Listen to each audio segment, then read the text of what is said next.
Diascofoot, le miroir du football de la diaspora congolaise.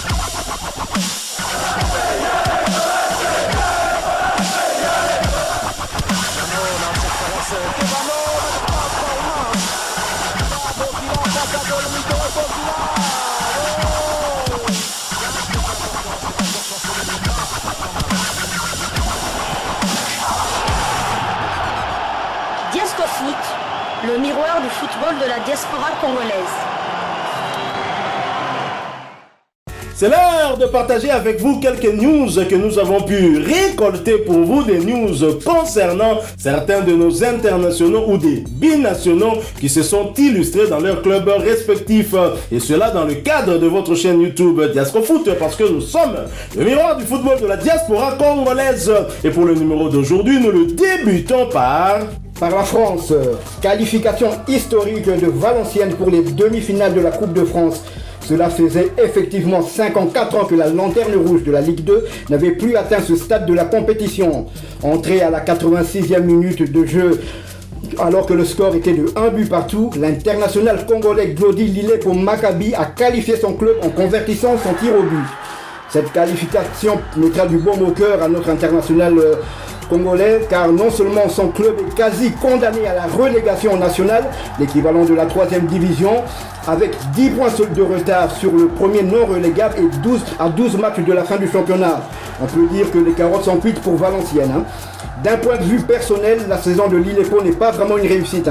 Et pourtant, tout avait bien commencé pour lui avec 2 buts lors de ses 3 premiers matchs de championnat. Et depuis, il n'avait scoré qu'à une seule reprise et c'était en Coupe de France. Ces statistiques pour le moment sont de 1383 minutes jouées sur 2298 possibles, 22 matchs joués sur 24 et seulement 3 buts marqués et 2 passes décisives. Son bilan, on peut le dire, est donc négatif. Valenciennes rejoint Lyon en demi-finale en attendant les matchs de Pau contre Rennes et du PSG face à Nice. Prochain match pour Valenciennes, ils se déplaceront ce samedi 2 mars sur le terrain du leader du championnat, la JOCR. On va dire une saison en dents de scie pour l'international congolais Glody Lilepo Maccabi, qui du reste n'a pas été sélectionné par Sébastien Desabre pour la CAN qui s'est jouée du côté de la Côte d'Ivoire, où la République démocratique du Congo a terminé 4e. Valenciennes condamnée à être reléguée en nationale, 3e division française. Quel avenir pour Glody Lilepo? Nous allons en tout cas revenir peut-être dans un autre sujet sur cette question-là. Est-ce que un commentaire, qu'est-ce qui n'a pas marché pour Glody Lilepo selon vous? Je ne sais pas, c'est peut-être la différence de niveau. Peut-être il arrive, c'est vrai que quand il est arrivé, il a tout de suite flambé en marquant, comme je l'ai dit, 2 buts et 2 passes décisives lors de ses 3 premiers matchs de championnat. Il était titulaire indiscutable et puis là, il y a eu, je crois qu'il y a eu 20 matchs de suite comme ça où il n'a quasiment pas scoré à part le but que j'ai dit en Coupe de France. Donc il est vraiment rentré dans le rang et ça fait quelques matchs qu'il est sur le banc. Donc il doit à lui de se reprendre et comme il a un contrat avec Valenciennes, un contrat à long terme avec Valenciennes et voyons sa fin de saison comme elle était, ça sera difficile pour lui de trouver mieux. Ce sera difficile également certainement de le retrouver en équipe nationale avec sa situation personnelle. Alors nous quittons la France, nous allons cette fois du côté de la Suisse. En Suisse où l'on jouait les quarts de finale de la Coupe de Suisse. Le FC Zurich qui était aux prises au FC Winterthur a été battu sur le score de 0 but contre 2. Jonathan Okita, l'international congolais, avait bien évidemment été titulaire lors de cette rencontre qu'il n'a pas joué dans son entièreté puisqu'il a été remplacé à la 74e minute de jeu. Malheureusement, avec cette défaite, le FC Zurich est donc éliminé. Quant à l'international congolais, il a profité de ces quelques minutes sur l'aire de jeu pour porter à 2035 minutes son temps de jeu sur les 2814 minutes possibles. Il a participé à 26 des 29 matchs avec son club, avec à la clé 10 buts inscrits et une passe décisive délivrée. Prochain rendez-vous pour le FC Zurich, ce sera pour le compte de la 26e journée de la Super League Suisse, championnat suisse de première division, et l'international congolais Okita sera aux prises à un autre international congolais, Elia Meshak. Le FC Zurich va donc affronter le Young Boys de Berne. Ce sera le dimanche 3 mars 2024 sous le coup de 16h30 heure de Kinshasa, 17h30 heure de l'Est du pays. On va maintenant du côté de la Belgique, où qualification pour la finale de la Coupe de Belgique de l'Union Saint-Gilloise, battue 2-1 lors de la manche aller à Bruges. Les unionistes ont renversé la vapeur hier lors du match retour, score final 2-0. Malheureusement, l'international U20 congolais Noah Sadiki n'avait pas pris part à ce match. Il est resté pendant toute la rencontre sur le banc. Le jeune prodige et son club réalisent une saison exceptionnelle. Leader du championnat de Belgique avec 7 points d'avance sur son dauphin Anderlecht, qualifié pour les huitièmes de finale de la Conference League après avoir éliminé au tour précédent l'Eintracht Francfort d'Allemagne et maintenant qualifié pour la finale de la Coupe de Belgique. On peut dire que Sadiki et l'Union peuvent toujours réaliser la passe de 3, c'est-à-dire championnat de Belgique, Coupe de Belgique et la Coupe d'Europe. Nous espérons cette fois-ci que le voir en sélection, car on se souvient que on était vraiment étonné de ne pas le voir à la CAN et même pire de ne pas le voir dans la liste des présélectionnés, la liste de 45 joueurs alors qu'il y avait des joueurs comme Boulingui et les convalescents. C'était vraiment une décision incompréhensible de la part de l'entraîneur. Ce qui avait carrément suscité le mécontentement de son papa qui avait même sous-entendu que son fils mettait entre parenthèses son avenir congolais et que son fils pouvait rejoindre la Belgique. Mais Dieu merci pour nous. Quelques jours plus tard, à un média congolais, Noah Sadiki réaffirma son envie de jouer avec les Léopards. Écoutons-le d'ailleurs et on se retrouve tout de suite après. Peut-être arriver à la CAN et débuter, c'est peut-être un peu trop ou un peu juste à mon avis. Mais je pense que j'aurais peut-être pu la découvrir d'un peu plus près. Après, ça c'est les décisions du sélectionneur qu'on va pas dire. Il a ses raisons. Et je serai toujours derrière le choix du sélectionneur. Tout le monde ressent qu'il y a un vent nouveau qui va commencer à souffler avec des nouvelles têtes qui arrivent. Je crois qu'il y aura une petite passation de pouvoir entre les générations. Et je crois que ça va se passer beaucoup plus tôt que prévu. Et j'espère en faire partie pour pouvoir aider la nation. J'ai toujours dit que mon premier choix, maintenant, je l'ai pas dit devant tout le monde, mais mon premier choix a toujours été porté vers le Congo. Parce que ça a été un pays qui a été longtemps dénigré par même les gens autour de nous, par même nos parents qui nous disent de pas y aller parce qu'il y a ceci, il y a cela, mais on fait pas le pas en avant pour aller changer les choses. Et c'est ça qui me déçoit en fait. Très très mature. Et c'est pour ça que j'ai pris le choix tout seul parce que, comme vous avez dit, toi tu l'as dit, il y a beaucoup de parents qui sont contre. Ma mère était réticente, même mon père était réticent. J'ai été le premier à dire que je vais aller voir ça de mes propres yeux. Je veux aider, donc mon premier choix se porte vers le Congo. Voilà, nous avons tous entendu Noah dire que son premier choix est porté vers le Congo, malgré les réticences de ses parents. On se souvient que ces réticences sont souvent dues au ressenti des parents. Dernièrement, Yannick Boulas il a aussi dit que ses parents ne voulaient pas qu'il rejoigne l'équipe nationale. C'est souvent deux mots qui reviennent, désordre et désorganisation. Donc voilà, on se souvient aussi que l'ancien international congolais, comment il s'appelle encore, Roger Lukaku, avait réaffirmé, il disait carrément que ses fils ne joueraient jamais pour le Congo. C'est le papa de Romelu Lukaku.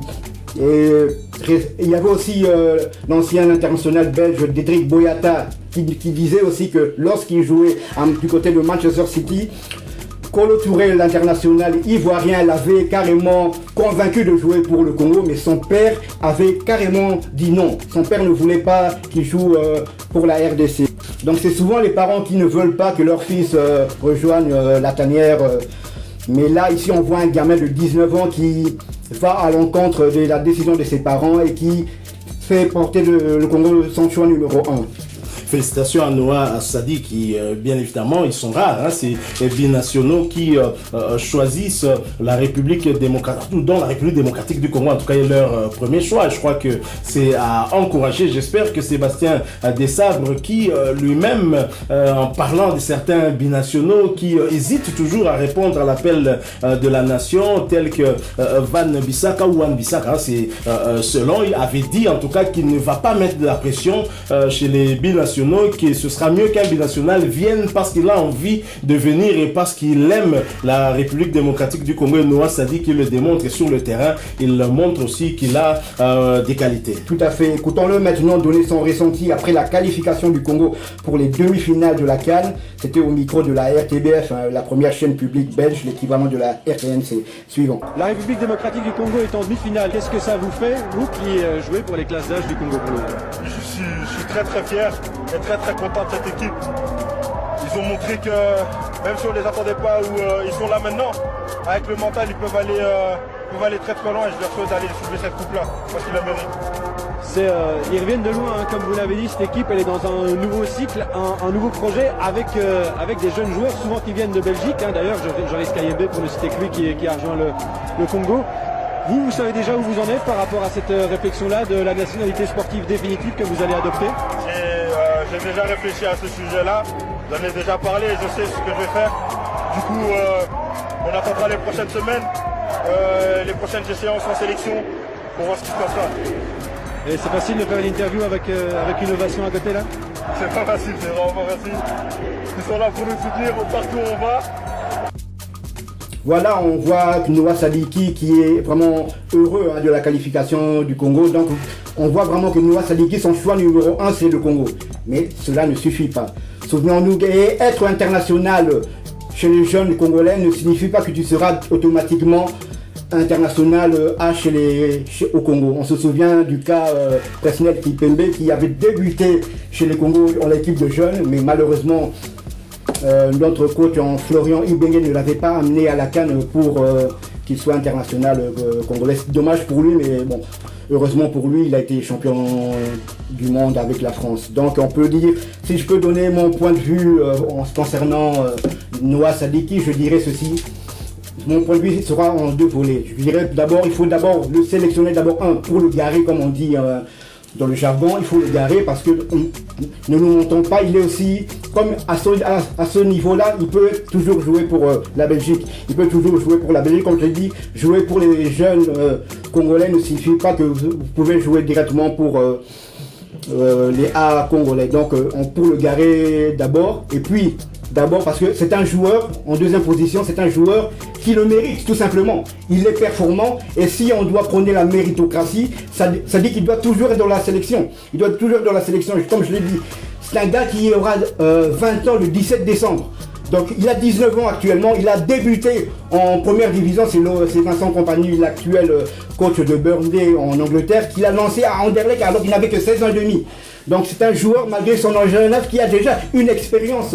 Il a joué 38 matchs sur 40 cette saison, et je pense, sans peur d'être contredit, qu'il n'y a pas 3 joueurs de la sélection qui a joué la CAN, qui a joué autant de matchs que lui cette saison. Donc il prouve par ses performances qu'il est performant et qu'il a sa place dans une sélection élargie de la RDC et qu'il mérite d'avoir sa chance. Et on espère qu'il aura sa chance cette fois-ci, pourquoi pas au mois de mars, ici lors des matchs amicaux.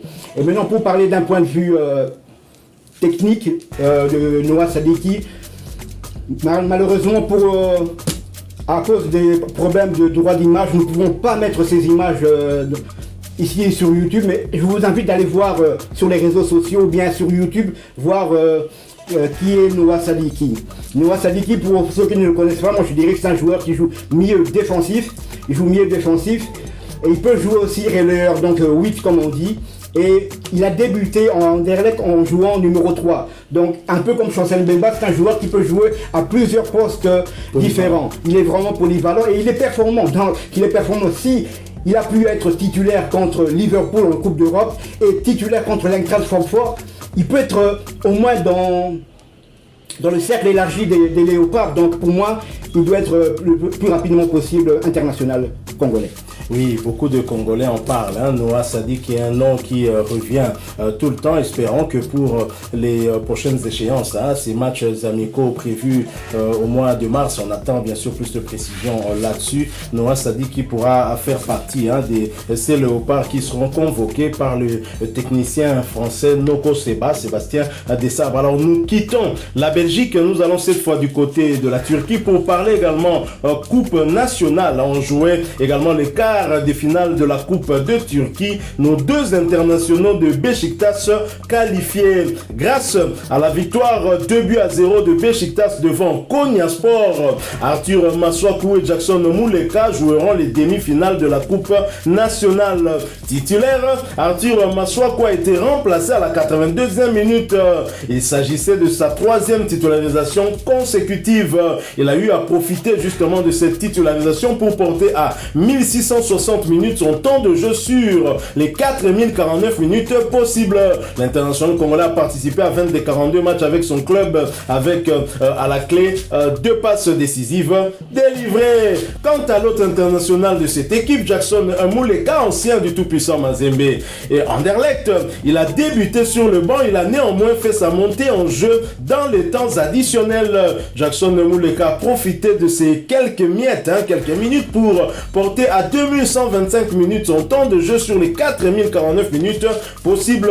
Il a participé à 35 des 42 matchs avec son club, avec à la clé 7 buts inscrits. Prochain rendez-vous pour Beşiktaş, ce sera en Super League, championnat turc de première division, et pour le compte de la 28e journée et la réception de Galatasaray. Ce match est prévu pour le dimanche 3 mars 2024 sous le coup de 17h heure de Kinshasa, 18h heure de l'Est du pays. Nous allons cette fois-ci du côté de l'Écosse.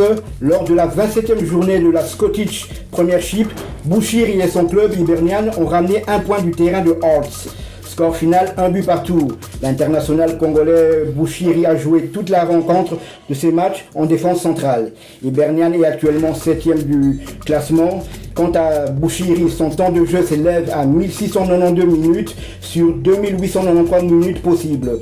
22 matchs joués sur 30. Prochain rendez-vous pour Hibernian, ce sera ce samedi 2 mars. Ils recevront pour le compte de la 28e journée le club de Ross County. Chutons avec ce tour d'horizon cette livraison sportive de ce jeudi 29 février 2024 par Chypre. On jouait également les quarts de finale de la Coupe nationale.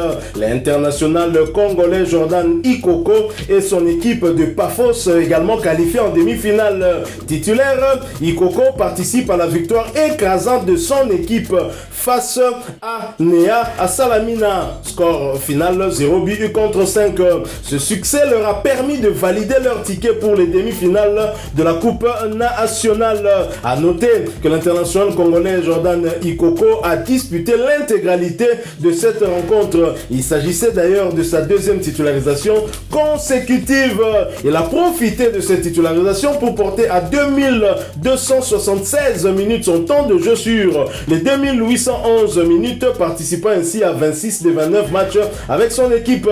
Prochain rendez-vous pour Paphos et Ikoko, ce sera pour le compte de la deuxième journée des playoffs de la première division chypriote, les déplacements sur le terrain de l'Apoel. Ce match est prévu pour le dimanche 3 mars 2024 sous le coup de 16h heure de Kinshasa, 17h heure de l'Est du pays. Voilà à qui met fin à cette livraison sportive consacrée à ce tour d'horizon de certains de nos internationaux, des binationaux, des Congolais qui évoluent dans la diaspora congolaise dans le cadre de votre chaîne YouTube Diaspora Foot, parce que nous sommes le miroir du football de la diaspora congolaise. N'hésitez pas à vous abonner si vous n'êtes pas encore abonné, et partagez avec nous vos avis en commentaire. Nous espérons vous retrouver très bientôt dans un autre sujet d'actualité. En attendant, portez-vous bien et Diaspora Foot vous dit au revoir.